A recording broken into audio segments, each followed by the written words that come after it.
আমার বাপের বাড়িতে কুটিঘর থেকে হাঁস বের করে এই বৃষ্টির দিনে পিকনিক করলাম। সকাল সকাল গ্রামীণ মজার মজার নাস্তা, সাথে রিমঝিম রিমঝিম বৃষ্টির আওয়াজ। এদিকে বৃষ্টিতে আমার মাটির চুলা ভিজে যাওয়ার একটা ভয় কাজ করছে, তারপরেও কিছুই থেমে নেই। আমরা সবাই মিলে একসাথে কাজ করেছি, কেউ মাছ পরিষ্কার করে আর কেউ হাঁস রান্না করে। এই বৃষ্টিতে হাঁসের মাংস ঠিক আছে নাকি খিচুড়ি করতে হতো বলেন তো? আসসালামু আলাইকুম, কি অবস্থা সবার, কেমন আছেন? ঘুম থেকে উঠে আগে বাচ্চাদের রান্না বান্না কমপ্লিট করেছি, তারপরে সকালের নাস্তা তৈরি করব। কি করা যায় ভেবে না পেয়ে আলু কুচি কুচি করে কেটে নিলাম এবং এটা ভাজি করব, সাথে করব রুটি। আলু ভাজি দেখে আমার ডাল ভাতের কথা মনে পড়লো। ডালের সাথে ভাজি ভাত আমার অনেক পছন্দ।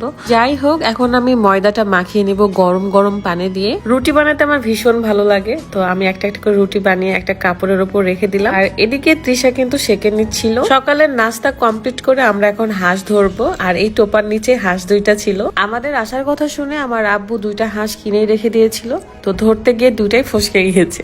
আর এই বেড়াগুলোর মধ্যে থাকে আমাদের ছাগল। আমার আব্বুর অনেকগুলো ছাগল আছে, সেগুলোই আসলে লালন পালন করা হয়। তবে মজার ব্যাপার, ছোটবেলায় আমরা এই রুমগুলোতেই থাকতাম, তখন এই রুমগুলো দেখতে আরো সুন্দর ছিল। সময়ের সাথে সাথে অনেক কিছুই পরিবর্তন হয়, হুট করে আবার মনে পড়ে গেল। যাই হোক, এই হাঁসগুলো এখন রান্নার জন্য উপযোগী করে তুলবো। এদিকে আমাদের গ্যাসের চুলার গ্যাস শেষ হওয়ার পথে, তাই ভাবলাম মাটির চুলাতে হাঁসটা রান্না করি। কিন্তু একটু পরপর বৃষ্টি আসছে আর থেমে যাচ্ছে। হাঁসগুলো পরিষ্কার করতে করতে চলেন আপনাদের সাথে একটা ফেসিয়াল কিট শেয়ার করি। Beauty wallet by Farzana Facebook page থেকে আমি এই কম্বোটা নিয়েছিলাম, যে কম্বোর সাথে তাদের ভাইরাল সাবানটা ফ্রি। জাস্ট এই সাবানের জন্য আমি কম্বোটা নিয়েছিলাম, কারণ সাবানটা অত্যন্ত ভালো স্কিনের জন্য। ফার্স্ট আমি সাবানটা দিয়ে মুখটা ভালো করে ধুয়ে নিব, তারপর দেখাবো তাদের এই 4-in-1 ফেসিয়াল কিটটা দিয়ে কিভাবে আমি ফেসিয়াল করি। এই কম্বোতে রয়েছে একটা 4-in-1 হাইড্রা ফেসিয়াল কিট, সাথে ইরানির একটা নাইট ক্রিম এবং একটা লেজার মাসাজ ক্রিম। কম্বোটা নিলেই আপনি পেয়ে যাচ্ছেন সেই ভাইরাল সাবানটি। এই ফেসিয়াল কিটে অরেঞ্জ কালার যে স্ক্রাবটা ছিল সেটা ফার্স্টে ব্যবহার করেছি, তারপরে ব্রাউন কালার, তারপর পিঙ্ক এবং লাস্টে অ্যাশ কালারের যে ক্রিমটা ছিল সেটা ব্যবহার করছি। প্রত্যেকটা ম্যাসাজ করার পর 10 মিনিট করে রেখে দিয়েছিলাম। এন্ড ওয়াও, আমার স্কিনটা অনেক বেশি ব্রাইট করছে। বাকি থাকলো এই লেজার নাইট ক্রিম এবং লেজার মাসাজ ক্রিম। এটার ব্যাপারে কিন্তু আমি গত ভিডিওগুলোতে হাজার বার বলেছি। সো পুতুলের মতো স্কিন চাইলে এক্ষুনি অর্ডার করে ফেলুন। আমরা মেয়েরা কিংবা ছেলেরা যখন এত পরিশ্রম করি, তখন নিজেদেরকেও একটু সময় দিতে হয়, একটুখানি যত্নও করতে হয়। দেখেন, বৃষ্টি চলে এসেছে টিপ টিপ টিপ টিপ করে, আর আমি হাঁস নিয়ে চলে আসছি বারান্দায়। এদিকে মাত্রই চুলাটা ধরাইছি আর তখনই বৃষ্টি চলে আসছে, তাই দৌড় মেরে চলে আসলাম বারান্দাতে। কি আর করব বলেন। কিন্তু বিশ্বাস করেন, এই গ্রামীণ পরিবেশটা আমার অনেক ভাল লাগে।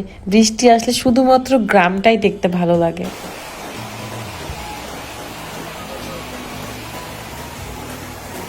কিন্তু মজা লাগে মাটির রাস্তাগুলো যখন কাদা কাদা হয়ে যায়, ওই দিক দিয়ে সাবধানে হেঁটে হেঁটে যেতে হয়, সাথে পিছলে পড়ার ভয় থাকে। এইসব আমি ভীষণ এনজয় করি। যাই হোক, হাঁস কাটা বাছা কমপ্লিট, এখন ধুয়ে রান্না চড়িয়ে দিব।